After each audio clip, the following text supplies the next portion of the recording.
Il-Maġistrat Mifsud astjena mill-każ ta' Aleksandar Stojanovic, is-Serb ta' 42 sena mixli li fawdex qatel l-Eġizzjan Walid Salah Mohammed. Id-deċiżjoni li waslet biex il-Maġistrat Mifsud jastjeni minn din l-inkolpolazzjoni kienet dovuta għal fatt illi kienu li oriġinarjament għalaq l-inkjesta u preseda l-aħħar żviluppi tagħha.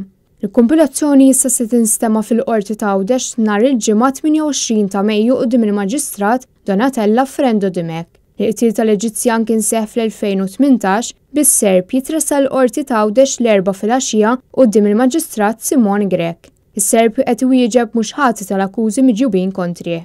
Fl-ewwel seduta tal-kompilazzjoni mistennija jiġdu l-investigaturi fil-każ li se jispjegaw kif waslu biex identifikaw lil Stojanovic bħala l-allegat eżekutur tad-delitt. Il-katavru ta' Mohammed kien instab fil-15 ta' Jannar ta' 3 snin ilu għal ħabta ta' 28 ta' filgħodu fl-inħawi ta' triq San Dimitri fl-Arb u kien instab mixħud fl-art wiċċu l fuq b'żewġ tiri ta' senter, wieħed fuq in-naħa tax-xellug ta' għonqu u tir ieħor fin-nofs ta' sidru.